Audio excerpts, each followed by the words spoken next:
শুভেচ্ছা। স্বাগত সন্ধ্যার মাছরাঙা সংবাদের সঙ্গে আছে আমি ইতিশাম নাসিম মৌ। শুরুতেই গার্ডিয়ান লাইফ ইন্স্যুরেন্স সংবাদ শিরোনাম। রাষ্ট্রপতি ও প্রধান উপদেষ্টার সঙ্গে সাক্ষাৎ করেছেন সেনাপ্রধান।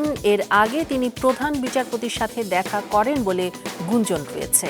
এসব বিষয়ে আইন উপদেষ্টা জানিয়েছেন, প্রধান বিচারপতির সাথে সাক্ষাতের বিষয়টি তার জানা নেই। আর প্রধান উপদেষ্টা ও রাষ্ট্রপতির সাথে সেনাপ্রধানের সাক্ষাৎ রুটিন ওয়ার্ক। এদিকে প্রধান উপদেষ্টা প্রেস উইং জানিয়েছে, সরকারের সব কর্মসূচি সফল করতে সেনাবাহিনী প্রতিশ্রুতিবদ্ধ।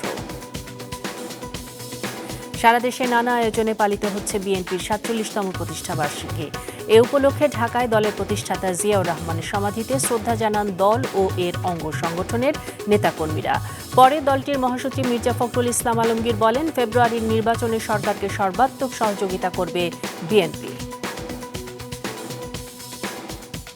এবং আগামী ৯ সেপ্টেম্বর ঢাকা বিশ্ববিদ্যালয় কেন্দ্রীয় ছাত্র সংসদ ডাকসু নির্বাচন হতে কোনো বাধা নেই। বিকেলে সুপ্রিম কোর্টের চেম্বার আদালতের এক আদেশে একথা জানানো হয়। এর আগে এক রিটের পরিপ্রেক্ষিতে হাইকোর্ট ৩০ অক্টোবর পর্যন্ত নির্বাচন স্থগিত করেছিলেন। এর ব্যাপক প্রতিক্রিয়া হয় ক্যাম্পাসে। এরপর আপিল বিভাগের চেম্বার বিচারপতি সেই আদেশ স্থগিত করেন। শুনছিলেন শিরোনাম, এবার বিস্তারিত। ঠিক আমার মতোই কোয়ালিটিতে কোনো ছাড় দেয় না। ৭টি দেশের সেরা খামার থেকে আসে ম্যাগি নুডলসের ময়দা। মা হিসেবে এটাই আমার জন্য গিফট। রাষ্ট্রপতি ও প্রধান উপদেষ্টার সঙ্গে সাক্ষাৎ করেছেন সেনাবাহিনী প্রধান। সে সময় তিনি সম্প্রতি তার চীন সফরের বিষয়ে রাষ্ট্রপতিকে জানান। তবে প্রধান বিচারপতির সাথে সেনাপ্রধান দেখা করেছেন এ ধরনের কোনো তথ্য জানা নেই জানিয়ে এসব নিয়ে বিচলিত না হওয়ার আহ্বান জানিয়েছেন আইন উপদেষ্টা। তিনি জানান, জরুরি অবস্থা জারির ব্যাপারেও অবগত নন তিনি। বিকেলে আন্তঃবাহিনী সংযোগ পরিদপ্তর আইএসপিআর এর পাঠানো সংবাদ বিজ্ঞপ্তিতে বলা হয়েছে, আজ সেনাবাহিনী প্রধান জেনারেল ওয়াকারুজ্জামান প্রথমে প্রধান উপদেষ্টা ও পরে রাষ্ট্রপতির সাথে সৌজন্য সাক্ষাৎ করেছেন। সাক্ষাৎকালে সেনাবাহিনী প্রধান সম্প্রতি তার চীন সফরের অভিজ্ঞতা ও আলোচনার গুরুত্বপূর্ণ দিক তুলে ধরেন। আলোচনা হয় দেশের আইনশৃঙ্খলা নিয়েও। প্রধান উপদেষ্টার প্রেস উইং জানায়, প্রধান উপদেষ্টার সঙ্গে সাক্ষাতে সেনাবাহিনী প্রধানের জাতীয় নির্বাচন নিয়ে আলোচনা হয়। নির্বাচনকে সামনে রেখে সেনাবাহিনীর দায়িত্ব আরও সুসংগঠিত করতে হবে বলে জানান প্রধান উপদেষ্টা। অন্যদিকে সেনাপ্রধান সরকারের প্রতি পূর্ণ সহযোগিতার আশ্বাস দিয়ে গুজবে কান না দেওয়ার আহ্বান জানান। বলেন, সরকারের সব কর্মসূচি সফল করতে সেনাবাহিনী প্রতিশ্রুতিবদ্ধ। এদিকে দুপুরে সচিবালয়ে আইন উপদেষ্টা জানান, সেনাপ্রধান, প্রধান উপদেষ্টা ও রাষ্ট্রপতির সাথে আগেও দেখা করেছেন।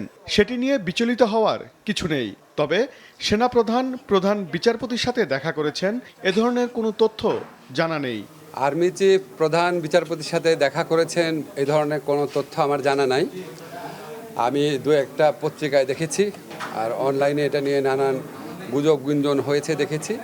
এসব গুজব গুঞ্জন নিয়ে বিচলিত হওয়ার মতো কিছু নাই, এটা হচ্ছে আমার বক্তব্য। আর আর্মি চিফ অবশ্যই এখন পর্যন্ত অবশ্যই গুজব। আইন উপদেষ্টা জানান, ফেব্রুয়ারিতে নির্বাচন করতে দৃঢ় প্রতিজ্ঞাবদ্ধ সরকার। আমরা ফেব্রুয়ারিতে নির্বাচন আয়োজন করার ব্যাপারে দৃঢ় প্রতিজ্ঞ এবং আমাদের যে যত রাষ্ট্রীয় কর্মকাণ্ড আছে এই লক্ষ্যকে সামনে রেখে অগ্রসর হচ্ছে। এখানে পেছানোর কোনো সুযোগ নাই। নির্বাচনকালীন সরকার নিয়ে কোনো আলোচনা হয়। দেশের বিভিন্ন স্থানে আইন শৃঙ্খলা পরিস্থিতি মাঝে মাঝে অবনতি ঘটে, সেটিকে অস্বাভাবিক বলে মনে করেন না বলেও জানান আইন উপদেষ্টা। ওবায়দুল কবির, মাছরাঙা সংবাদ, ঢাকা। কোনো কারণে যথাসময়ে নির্বাচন না হলে সে দায় কমিশন নেবে না। ভোটের সকল প্রস্তুতি আগেভাগেই সেরে রাখবে কমিশন, জানিয়েছেন প্রধান নির্বাচন কমিশনার। দুপুরে আগারগাঁওয়ে নির্বাচন ভবনে যুক্তরাষ্ট্রের ভারপ্রাপ্ত রাষ্ট্রদূত ট্রেসি অ্যান জ্যাকবসনের সঙ্গে বৈঠক শেষে তিনি একথা বলেন। বৈঠকে আগামী নির্বাচন আয়োজনে নির্বাচন কমিশনের প্রস্তুতি সহ নানা বিষয় আলোচনা হয়। কোনো নির্দিষ্ট দল বা ব্যক্তির প্রতি আমেরিকার সমর্থন নেই, সব দলকে সমান গুরুত্ব দেয় বলেন রাষ্ট্রদূত।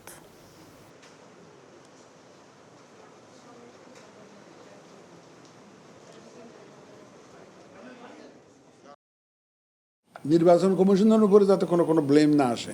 নির্বাচন কমিশনের প্রস্তুতির অভাব রয়েছে, নির্বাচন কমিশন প্রস্তুত নয়, ওদের প্রস্তুতি সাফিসিয়েন্ট নয়, এই কথা বলে যাতে কোনো নির্বাচন নিয়ে কোনো ধরনের কথা না হয়, এই জন্য আমরা পূর্ণ প্রস্তুতি নিয়ে থাকব। নির্বাচন নিয়ে ষড়যন্ত্র চলছে বলে অভিযোগ করেছেন বিএনপি মহাসচিব মির্জা ফখরুল ইসলাম আলমগীর। তিনি আরও বলেন, সুষ্ঠু নির্বাচন আয়োজনে সরকারকে সর্বাত্মক সহযোগিতা করবে বিএনপি। দলের ৪৭তম প্রতিষ্ঠাবার্ষিকী উপলক্ষে দলের প্রতিষ্ঠাতা জিয়াউর রহমানের সমাধিতে শ্রদ্ধা নিবেদন শেষে একথা জানান তিনি। নেতাকর্মীদের এই ঢল বিএনপির ৪৭তম প্রতিষ্ঠা বার্ষিকী উপলক্ষে দলের প্রতিষ্ঠাতা শহীদ প্রেসিডেন্ট জিয়াউর রহমানের সমাধিস্থলে। সকাল থেকেই রাজধানীর বিভিন্ন ওয়ার্ড থেকে নেতাকর্মীরা মিছিল নিয়ে শেরেবাংলা নগরের জিয়া উদ্যানে সমবেত হলে পুরো সমাধিস্থলে ব্যাপক জনসমাগম ঘটে। বিএনপি মহাসচিব মির্জা ফখরুল ইসলাম আলমগীরের নেতৃত্বে দলটির স্থায়ী কমিটি ও বিভিন্ন অঙ্গ সংগঠনের শীর্ষ নেতারা জিয়াউর রহমানের সমাধিতে ফুল দিয়ে শ্রদ্ধা জানান এবং ফাতেহা পাঠ করেন। পরে বিএনপি মহাসচিব বলেন, আগামী বছরের ফেব্রুয়ারিতে অনুষ্ঠিতব্য নির্বাচনে সরকারকে সর্বাত্মক সহযোগিতা করবেন তারা। চ্যালেঞ্জ আমাদের সামনে রয়েছে, সেই চ্যালেঞ্জ হচ্ছে যে আগামী ফেব্রুয়ারি মাসে ২৬শে ফেব্রুয়ারি মাসে যে নির্বাচন অনুষ্ঠানের কথা আছে, সেই নির্বাচন অনুষ্ঠান সুষ্ঠুভাবে করার সর্বোত্তম সহযোগিতা করা, সাহায্য করা। যে সংস্কার কমিশনগুলো, সেই সংস্কার কমিশন বিএনপি সর্বাত্মক সহযোগিতা করেছে এবং বিএনপির ৩১ দফা কর্মসূচি প্রবর্তনের মধ্যে দিয়ে বাংলাদেশের রাজনীতিতে সম্পূর্ণ আমূল একটি পরিবর্তন বা আনার ব্যবস্থা করেছে। আনন্দ শোভাযাত্রা, পুষ্পস্তবক অর্পণ, দলীয় পতাকা উত্তোলন, কেক কাটা ও আলোচনা সভা সহ নানা আয়োজনে চট্টগ্রাম, খুলনা, রংপুর সহ দেশের সকল জেলা উপজেলা পর্যায়ে পালিত হয়েছে বিএনপির ৪৭তম প্রতিষ্ঠা বার্ষিকী। এদিকে ঢাকায় জনদুর্ভোগের কথা চিন্তা করে প্রতিষ্ঠা বার্ষিকী উপলক্ষে আগামীকালের শোভাযাত্রা কর্মসূচি বাতিল করেছে ঢাকা মহানগর উত্তর ও দক্ষিণ বিএনপি। এর পরিবর্তে উত্তরা ও মুগদায় খাল পরিচ্ছন্নতা কর্মসূচি পালন করবেন তারা। হাসনাইন তানভীর, মাছরাঙা সংবাদ, ঢাকা। ১৯৭৮ সালে প্রতিষ্ঠার পর থেকে অনেক চড়াই উতরাই পেরিয়ে বিএনপি আজকে যে অবস্থানে এসে পৌঁছেছে, সেখান থেকে আরও এগিয়ে যেতে চায় বর্তমান নেতৃত্ব। বিশ্লেষকরা মনে করেন, বিরোধী দলে থাকা অবস্থায় বিএনপি যে নীতির কথা বলেছে, ক্ষমতায় গেলে তা ধরে রাখাই হবে তাদের মূল চ্যালেঞ্জ। নুরুন নাহার উইলির রিপোর্ট। দুর্নীতিমুক্ত ন্যায় নীতি ভিত্তিক সমাজ ব্যবস্থা কায়েম করা, মানুষের অধিকার আদায় এবং গণতন্ত্র পুনরুদ্ধারের সংগ্রামে বারবার অগ্রণী ভূমিকা রাখা দল বিএনপি ৪৬ পেরিয়ে ৪৭ বছরে পড়ল।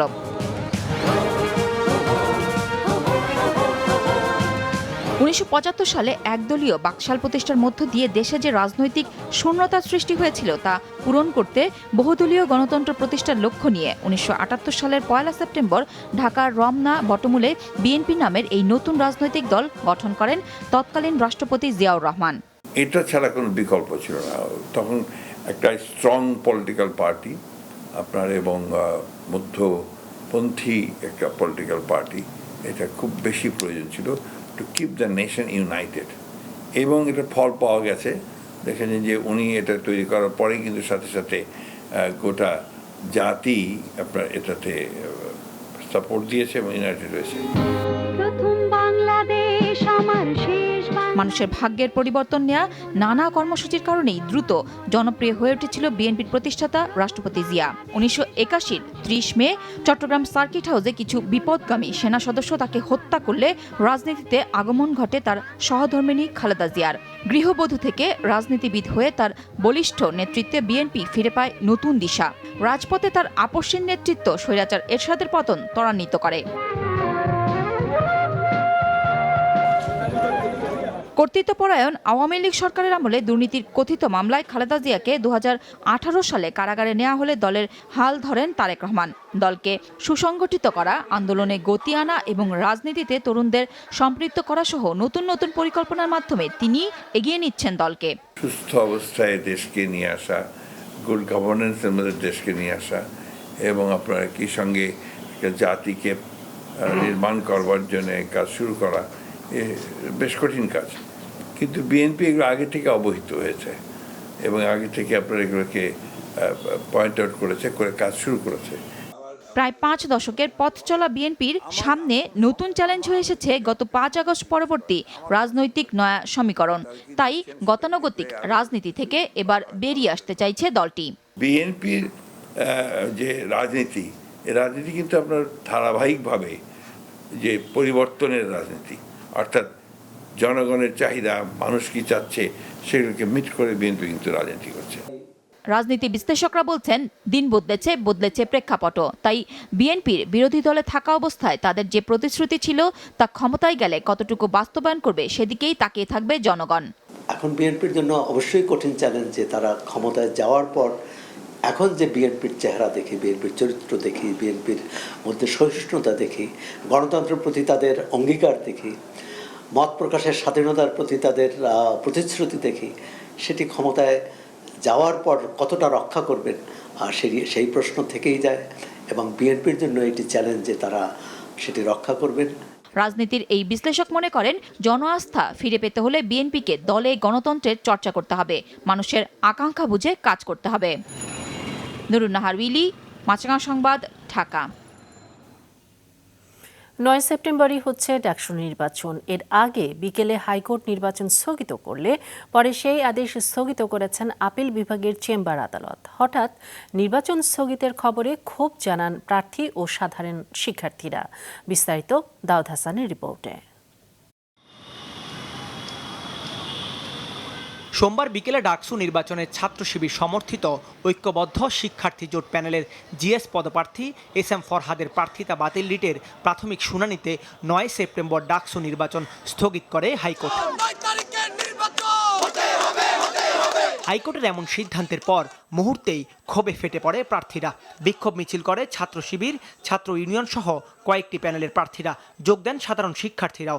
নির্বাচন স্থগিত আদেশ মানেন না উল্লেখ করে তারা বলেন যথাসময়ে হবে নির্বাচন। এই ডাকসু নির্বাচন কোনোভাবে বানচাল করা যাবে না এবং 9 সেপ্টেম্বর ডাকসু নির্বাচন হবে, এটা কোনোভাবে আইনি প্রক্রিয়া, আইনি পারপেচে বন্ধ করতে পারবে না। আমরা সবাই ঐক্যবদ্ধ, যে কোনো মূল্যে আমরা ডাকসু নির্বাচন 9 সেপ্টেম্বর হব। নির্বাচন পেছানোর কোনোভাবেই পক্ষপাতী না এবং নির্বাচন যথাসময় হওয়ার পক্ষপাতী আমরা অলওয়েজ।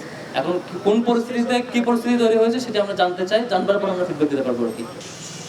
এ বিষয়ে ঢাকা বিশ্ববিদ্যালয় কর্তৃপক্ষের আবেদনের প্রেক্ষিতে কিছু সময় পর হাইকোর্টের আদেশ স্থগিত করে আপিল বিভাগ। এই মুহূর্তে কনসার্ন হলো নির্বাচন স্থগিত থাকছে না। এস এম ফরহাদ এবং বাকিদের ব্যাপারে কি রিপ্লাই হবে এটা আপনারা আগামীকালকে অনারেবল জাজ ইন চেম্বারে দেখতে পাবেন। ততক্ষণে উত্তাল ক্যাম্পাস। বিক্ষোভ মিছিল বের করে ছাত্রদল, গণতান্ত্রিক ছাত্র সংসদ প্যানেল সহ বিভিন্ন প্যানেলের শিক্ষার্থীরা। জরুরি সংবাদ সম্মেলন করে প্রার্থীরা। এ সময় তারা বলেন একটি পক্ষ ডাকসু নির্বাচন নিয়ে ষড়যন্ত্র করছে। সকল ষড়যন্ত্র শিক্ষার্থীরা মোকাবেলা করবে বলেও হুঁশিয়ারি দেন তারা। আমরা মনে করি যে এটা একটা ষড়যন্ত্রের অংশ এবং পুরো নির্বাচনটাকে প্রশ্নবিদ্ধ করার জন্য আজকে এই শেষ মুহূর্তে এসে রিটটি করা হয়েছে। কুচক্রী মহল যে পায়তারা চালিয়েছেন সেটা এখনো তারা বন্ধ করেননি।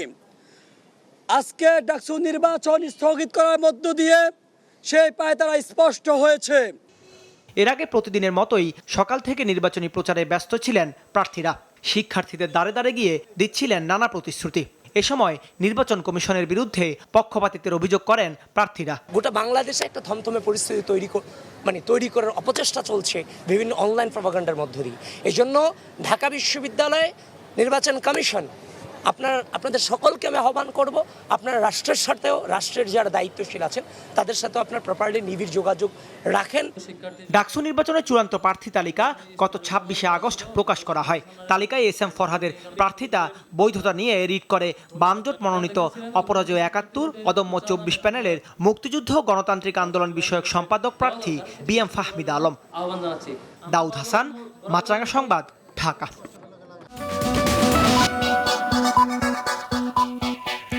আবার আমন্ত্রণ সন্ধ্যার মাছরাঙা সংবাদে।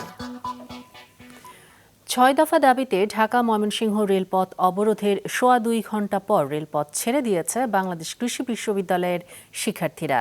এতে স্বাভাবিক হয়ে গেছে ঢাকা ময়মনসিংহ রেল যোগাযোগ। সকাল 9টার মধ্যে শিক্ষার্থীদের হল ছাড়ার নির্দেশ থাকলেও সেই আদেশ প্রত্যাখ্যান করে দিনভর বিক্ষোভ করেছেন আন্দোলনকারীরা। গতকাল তাদের উপর বহিরাগতদের হামলার প্রতিবাদে প্রক্টরের পদত্যাগ, উপাচার্যের প্রকাশ্যে ক্ষমা প্রার্থনা সহ 6 দফা দাবিতে ক্যাম্পাসে বিক্ষোভ করেছে তারা।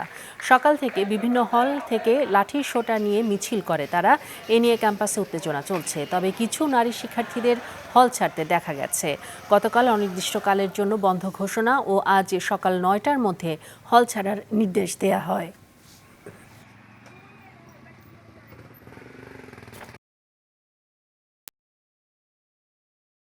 চট্টগ্রাম বিশ্ববিদ্যালয়ের শিক্ষার্থীদের সঙ্গে স্থানীয়দের সংঘর্ষের পর আজও ক্যাম্পাস ও ২ নম্বর গেট এলাকায় থমথমে পরিবেশ বিরাজ করছে। নিরাপত্তাহীনতার কারণে বেশিরভাগ শিক্ষার্থী আশপাশের ভাড়া বাসা থেকে এসে বিশ্ববিদ্যালয়ের আবাসিক হলে অবস্থান নিয়েছেন। ক্যাম্পাসের ২ নম্বর গেট এলাকায় কিছু দোকান খোলা থাকলেও সারাদিনই মানুষের চলাচল সীমিত ছিল। জারি রয়েছে ১৪৪ ধারা, যা আজ রাত ১২টা পর্যন্ত বলবৎ থাকবে। ক্যাম্পাসে অবস্থান করছে সেনাবাহিনী ও র্যাব সদস্যরা। এদিকে সংঘর্ষের ঘটনায় ক্ষতিপূরণ সহ ৭ দফা দাবি দিয়েছে জোবরা গ্রামের বাসিন্দারা। অন্যদিকে পরিস্থিতি নিয়ন্ত্রণে ব্যর্থ হওয়া ও আহতদের সংখ্যা গোপন করার অভিযোগে ক্যাম্পাসে বিক্ষোভ মিছিল করেছে নারী শিক্ষার্থীরা।